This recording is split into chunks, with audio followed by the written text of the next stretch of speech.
Olá, bem-vindo ao meu canal. Meu desejo é que através das mensagens e todo o conteúdo que é oferecido aqui, você seja ricamente abençoado. E eu peço que, se possível, você faça a sua inscrição, ative as notificações e, por que não também, enviar para algum amigo como sugestão para abençoar a vida deles.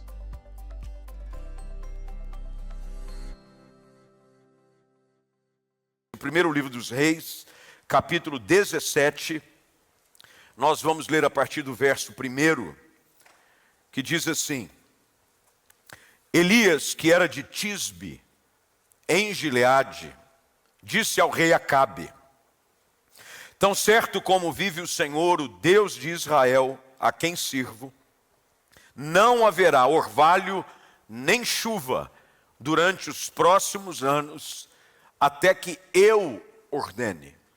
Grife bem essa palavra, até que eu ordene. Então o Senhor disse a Elias: vá para o leste, esconda-se junto ao riacho de Querite, que fica ao leste do rio Jordão. Beba água do riacho e coma o que os corvos lhe trouxerem, pois eu dei ordem para levarem alimento até você. Elias fez o que o Senhor ordenou e acampou junto ao riacho de Querite, a leste do Jordão. Os corvos lhe traziam pão e carne de manhã e à tarde, e ele bebia água do riacho. Depois de algum tempo, porém, o riacho secou, pois não caía chuva em parte alguma da terra. Então o Senhor disse a Elias: vá morar em Sarepta, perto da cidade de Sidom. Dei ordem a uma viúva que mora ali para lhe dar alimento. Eu cresci na igreja. Eu sou filho de pastor, sou filho do pastor emérito dessa igreja, o qual pastoreou com louvor e sem nenhuma comparação essa igreja por mais de 38 anos. E crescendo dentro da igreja, se tem uma coisa que a gente aprende, é sobre histórias bíblicas.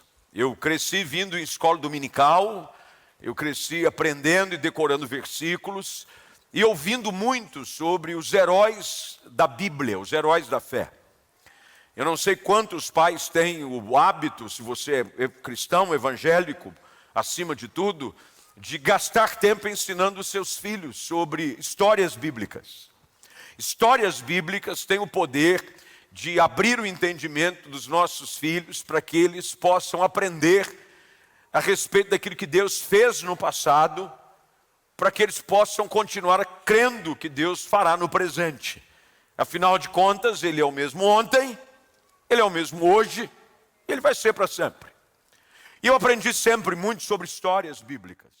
Muito do que ainda está na minha cabeça como lembrança e sempre quando eu preciso, pula diante dos meus olhos como uma boa memória, são coisas que foram depositadas aqui, foram ensinadas quando eu ainda era criança. Primeiro porque criança aprende tudo mais fácil. O que presta e o que não presta. Parece que tem mais facilidade para aprender o que não deve do que o que deve. Mas a cabeça está fresca, não tem boleto para pagar. Fala a verdade. Você já começa o dia dizendo: pai, hoje vence o que mesmo? É ou não é? E a gente tenta dividir os vencimentos no mês para tentar diminuir a pressão. Só que aí tem pressão o mês inteiro. Eu não sei se você é igual eu, mas eu tento dividir. Não vou dividir o fardo. Aí você divide, que dia? Dia 5. Aí você vai abrir um novo crediário. Que dia que você vence? Dia 10, porque aí recuperou o fôlego. Aí você joga para o outro. Qual outro agora? Aí vem esses cartões. Escolhe um dia de vencimento. Aí você... Dia 15, vai. Aí de repente você vê que você precisa de um milagre por semana. Isso é quando você não precisa de um milagre por dia. Criança não tem essas preocupações. Criança tem a mente ainda pura, inocente. E aprende muito mais facilmente. Eu aprendi muito sobre histórias bíblicas na minha infância. E Os personagens bíblicos sempre me fascinaram. Eu construía imagens na minha mente sobre personagens bíblicos, até porque na época da minha infância, que não faz tanto tempo assim, não tinha os recursos que se tem hoje. Hoje se aprende muito pela questão audiovisual.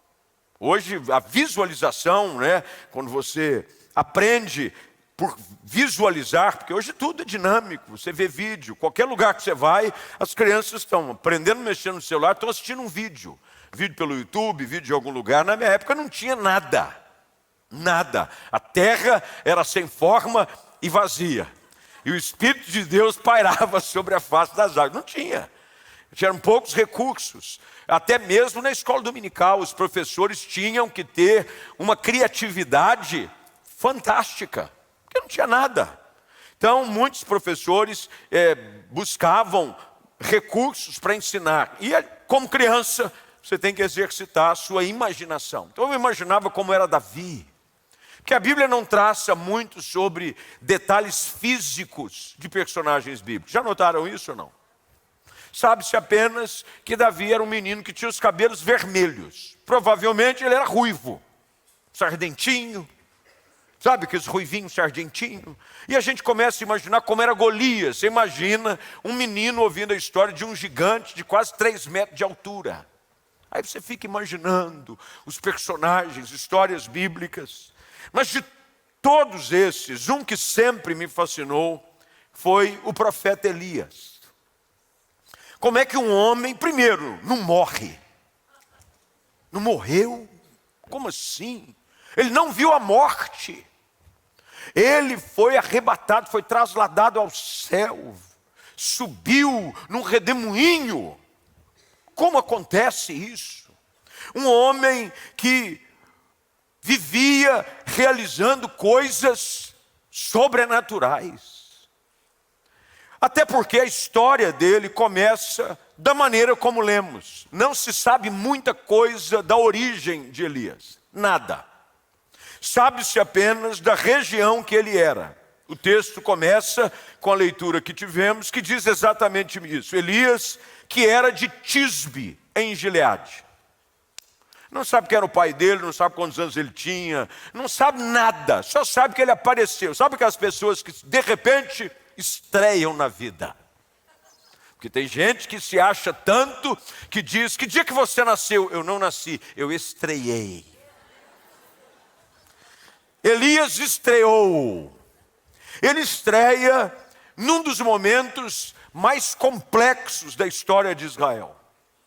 Uma seca a qual havia sido ordenada por Deus.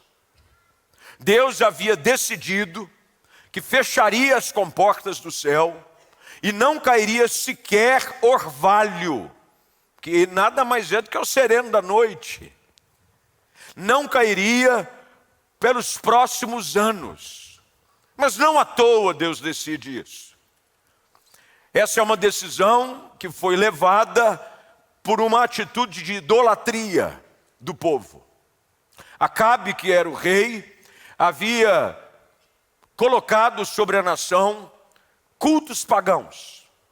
Casa-se com uma mulher chamada Jezabel, e o qual, pela influência dela, permite que no meio do povo de Deus, o povo escolhido de Deus, construa-se altares a Baal, aos Balaíns, aos Astarotes, e a idolatria começa a imperar entre o povo. Isso desagrada o coração de Deus. Deus não divide a sua glória com ninguém. Se há algo que o Senhor é um Deus zeloso para com o seu povo. Ele tem ciúme de nós. Deus não quer nos dividir com o mundo. Deus não quer dividir o seu povo, os seus filhos, com os prazeres e com as mentiras desse mundo. E por conta disso, Deus decide mostrar a ele que a bênção é ele quem determina. Até porque numa época como aquela, onde a agricultura era a economia que movia todas as coisas, só se comia se chovesse. Se não chovesse, a terra não produziria os seus nutrientes e ela não poderia dar fruto. Deus decide fechar os céus, até porque Tiago escreve de que toda boa dádiva e dom perfeito vem de onde? Dos altos céus. A bênção só tem uma fonte verdadeira: Deus.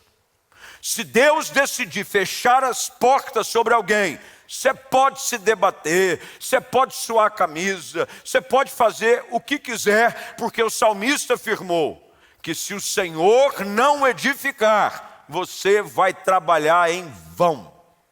Você pode suar, você pode tentar para trás do seu pão, mas a bênção vem de Deus. Surge aqui Elias nesse cenário. Mas Deus sempre cuida dos seus filhos. Os que são fiéis, mesmo num tempo de desobediência, Deus os guarda. É por isso que vale a pena continuar sendo fiel a Deus, mesmo quando a maioria não é. Porque quando a maioria não é, e eu estou guardado, protegido, e tenho a provisão de Deus sobre a minha vida. Elias então é levado por Deus, sobre uma orientação, a uma ordem de Deus, dizendo de que ele deveria ir a um lugar chamado Riacho de Querite. Algumas versões chamam de torrente, o que nada mais é do que um riacho. Era um curso de água, muito provavelmente, como a maioria dos rios, são alimentados pela quantidade de chuva, de água que são produzidas pelas chuvas sazonais, ocasionais. Deus manda Elias para esse lugar. E nesse lugar nós começamos a ver como Deus trabalha cuidando de um povo que decide estar debaixo da sua palavra. Hoje à noite eu quero falar sobre exatamente isso. Como Deus tem o poder de prover na nossa vida, tanto por meios naturais como por meios sobrenaturais. Essa é a diferença de quem está debaixo da autoridade do Senhor. Essa é a diferença de quem tem Jesus como seu Senhor e Salvador. É de que nós temos duas fontes e uma delas jamais falha. Mesmo quando a fonte natural seca, a fonte sobrenatural continua fluindo. O que você precisa aprender é que nós não somos um povo que vive exclusivamente dependendo de uma fonte humana, natural. Nós somos o povo de que mesmo quando todas as outras portas se fecham, as portas do céu, a provisão sobrenatural continua fluindo sobre a nossa vida. Deus vai ensinar isso a Elias. Primeiro ele manda Elias ir à margem de um riacho. Lembre-se, era um tempo de seca. E aqui a gente vai aprendendo algumas coisas. Primeira delas, no tempo da dificuldade para os outros, Deus nos coloca numa fonte exclusiva e pura de provisão. Quando nós olhamos para esse texto, a gente precisa começar a entender de que a dificuldade era comum à maioria das pessoas. Sequidão, beber água era algo raro. Eu não sei quantos já tiveram acesso a algum tipo de informação ou noticiário a respeito de áreas ao redor do mundo, e muitas no nosso país, aonde há escassez de água, água potável. Beber água é luxo, luxo. Existem aí essas agências que são de preservação e valorizam a água, e devem valorizar mesmo, porque a água dizem de que é algo que está cada vez se tornando mais raro e escasso.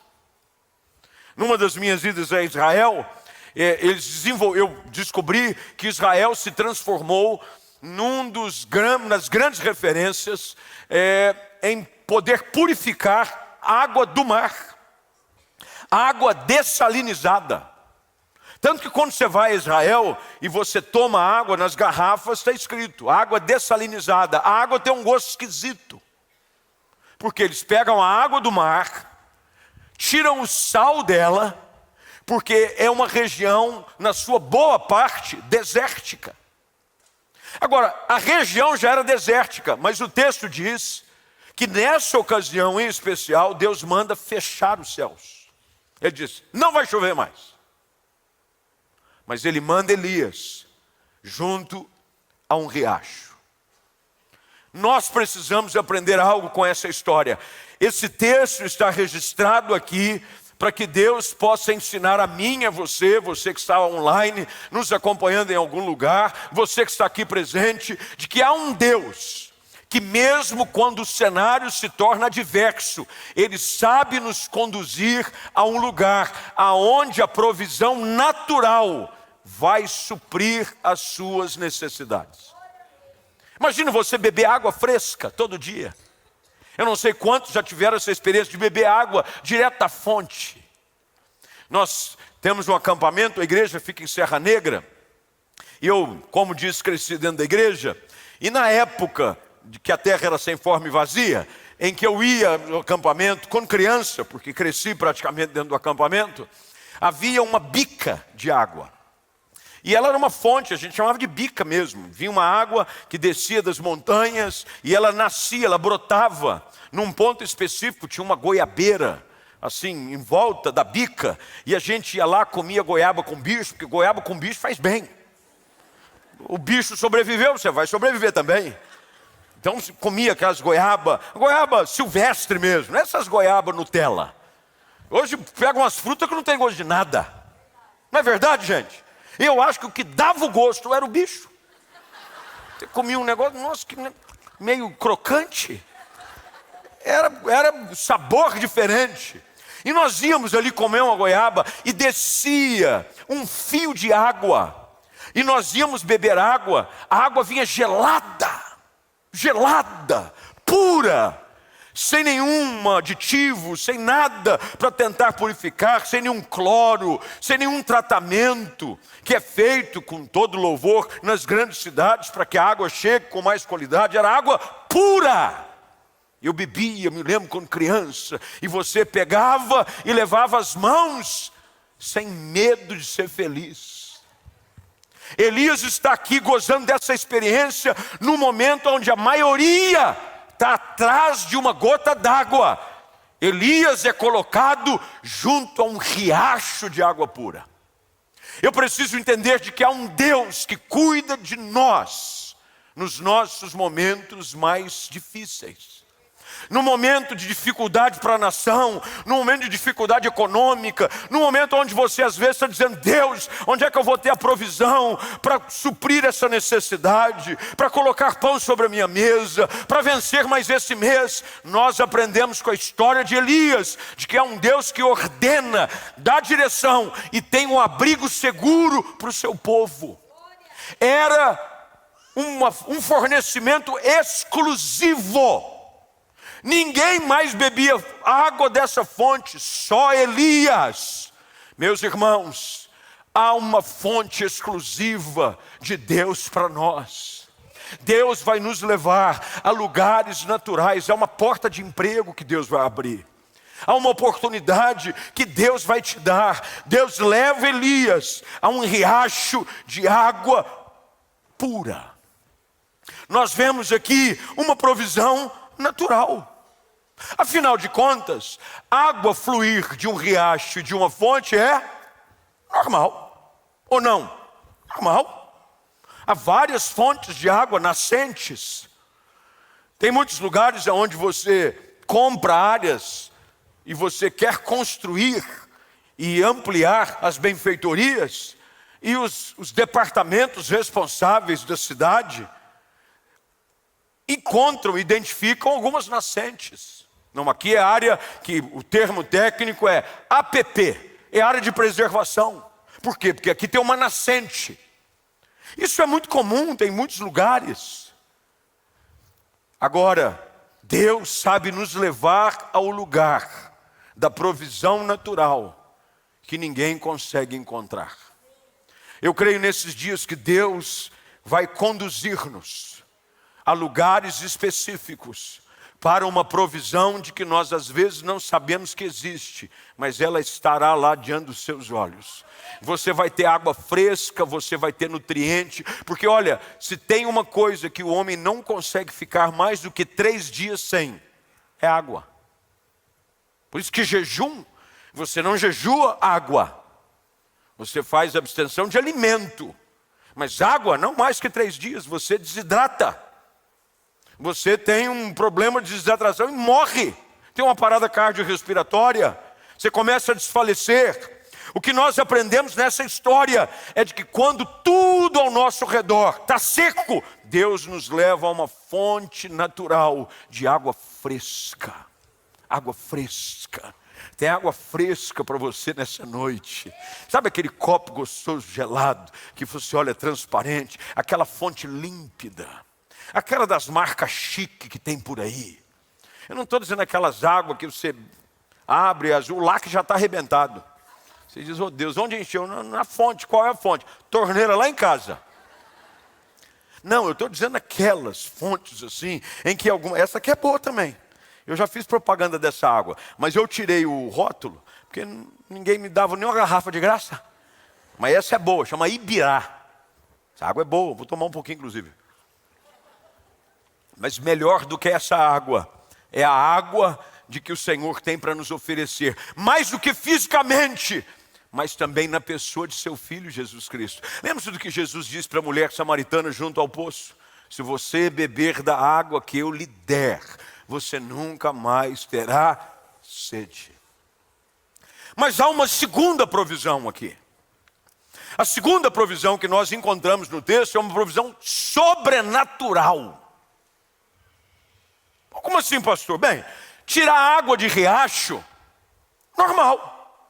Mas aí Deus diz para Elias, eu já dei ordem. É por isso que eu pedi para você sublinhar essa palavra, porque você vai notar no texto quantas vezes a palavra eu dei ordem, eu ordenei, aparecem do versículo 1 ao versículo 8. Primeiro, para você aprender, quem está no comando da sua vida e da sua história é Deus. Quem dá ordem a seu respeito, quem dá ordem às situações, quem dá ordem à natureza é Deus, não são as circunstâncias. Aí Deus diz assim, muito bem, tem água fluindo, é uma provisão natural. Mas agora eu vou te ensinar uma coisa, Elias. Você vai para aprender a viver também do sobrenatural. Eu dei ordem.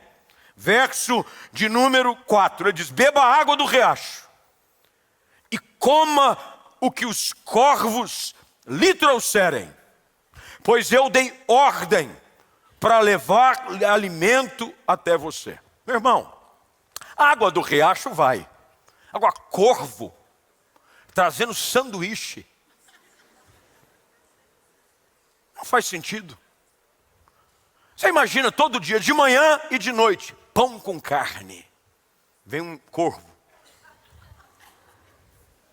Primeiro porque é o seguinte, algumas orientações. O corvo era um animal considerado impuro para o judeu. O que Deus está mostrando a Elias é de que ele usa situações que às vezes nós julgamos não ter como acontecer, para mostrar a provisão sobrenatural de Deus sobre a nossa vida.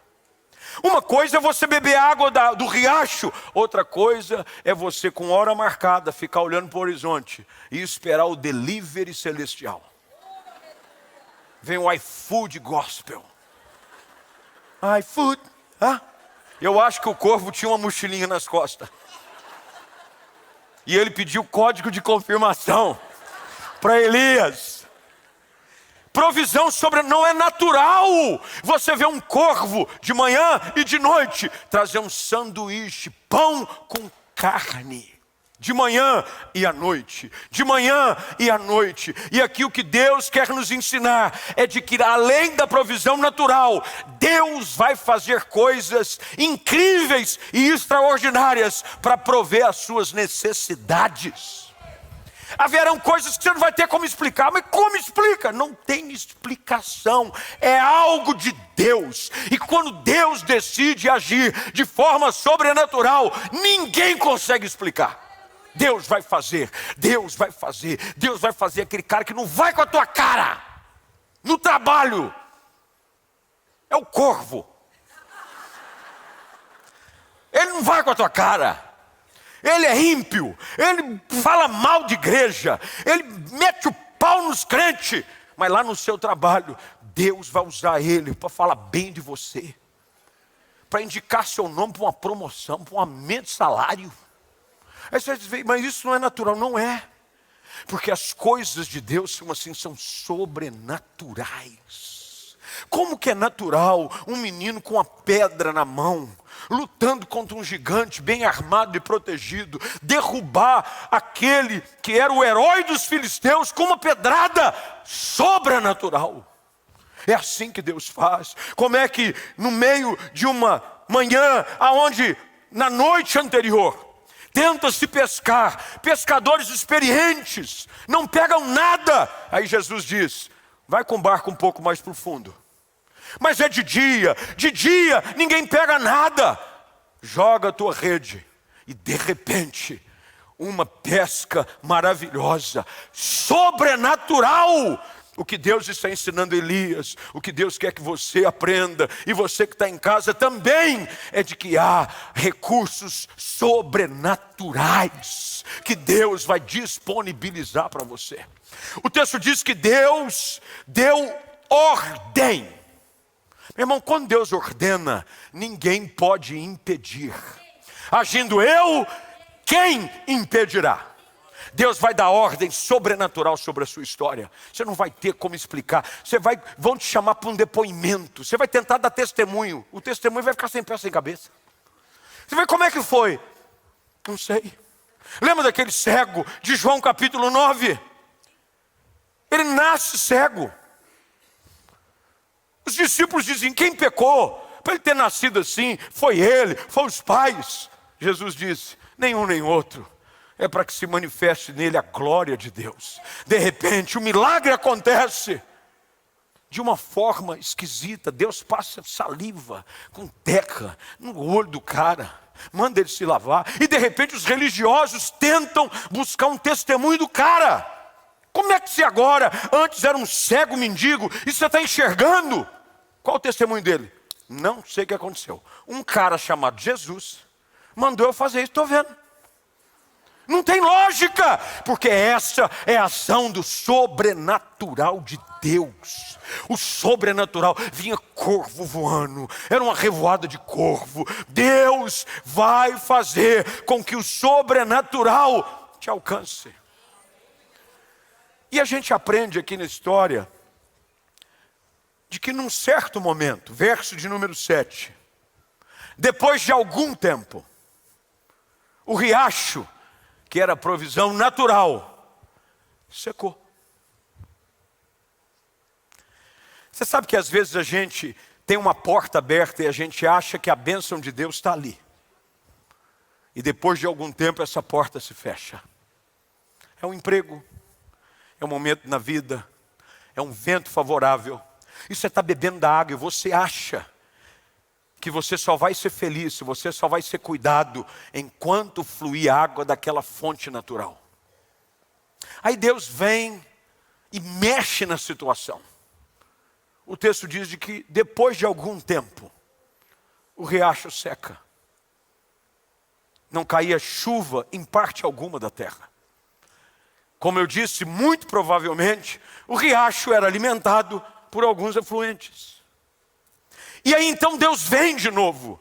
E ele começa a ensinar para Elias de que o grande segredo não é depender das coisas transitórias da vida. É depender da fidelidade de um Deus que não falha nunca. Aí Deus diz para ele, Elias, é o seguinte, sai aqui de Querite e vai para um lugar chamado Sarepta.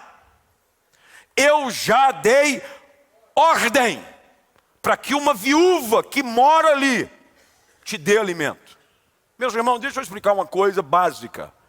Viuvez nessa época era sinônimo de viver da misericórdia dos outros. Uma viúva, um órfão, é por isso que a religião pura e sem mácula, qual é? Socorrer os órfãos e as viúvas nas suas necessidades. Quando você estuda o início da igreja, quando houve a primeira dissensão ali entre os crentes, juntou crente tem dissensão. Começaram a reclamar porque algumas viúvas não estavam sendo supridas. Viuvez era sinônimo de dependência dos outros, não de ajudar ninguém. Elias não entende. Você vai sair daqui do riacho, riachinho, água fresca, secou. Você vai para Sarepta, eu já dei ordem para uma viúva. E Deus está mexendo com a cabeça de Elias, está mexendo com o coração de Elias. Assim como Deus, quem sabe, está querendo mexer com a sua cabeça, com o seu coração nesses dias. Porque Deus está dizendo, olha, você está achando que o segredo é num riacho, é num lugar. O segredo é a minha ordem. Deus pode usar as coisas mais inusitadas deste mundo para te abençoar e te surpreender. O texto diz, e a gente não leu, até por uma questão de tempo, de que Elias vai a Sarepta. E quando ele chega em Sarepta, ele encontra essa viúva, apanhando graveto, verso de número 11 agora, melhor, final do 10, ele disse, você pode me dar um pouco de água? Olha que coisa interessante. O que ele tinha vontade antes? O que ele tinha vontade antes? Água. O que ele está pedindo agora? Água. Meus irmãos, as provisões naturais às vezes são abundantes num tempo, são escassas em outros. Eu estava no emprego, ganhava bem. Agora eu estou no emprego, estou ganhando mal. Mas foi o que Davi escreve. Eu já fui moço. Agora eu sou velho. Mas eu nunca vi o justo desamparado. E nem a sua descendência mendigando pão. Agora ele bebia da fonte, agora ele está pedindo água para uma viúva. Deus está ensinando Elias a depender do sobrenatural. Tem muita gente que se acomoda no riacho, o riacho seca. Está só acostumado com a provisão natural. Mas meu querido, deixa eu dizer uma coisa. A maior de todas as aventuras da fé é depender do sobrenatural.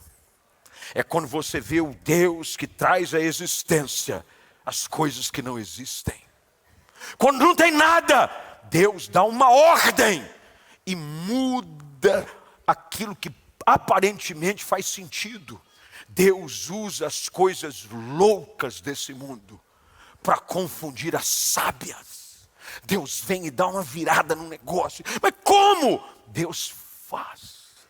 E vai na casa de uma viúva pedindo água. Enquanto ela vai buscar água, o profeta diz, traz também um pedaço de pão. E ela diz, olha, tão certo como vive o Senhor. E olha como ela diz, o seu Deus.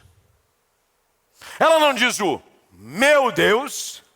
E ela não diz ela diz o seu Deus. Ele sabe de que eu não tenho senão um punhado de farinha numa vasilha e um pouco de azeite no fundo de um jarro. Eu não tenho nada. Esse seu Deus te mandou aqui sabendo de que não tem nada. Às vezes Deus nos manda num lugar onde não tem nada, para que a gente possa ver de uma forma inexplicável a provisão do sobrenatural começar a ser demonstrada na nossa vida. O texto diz de que ela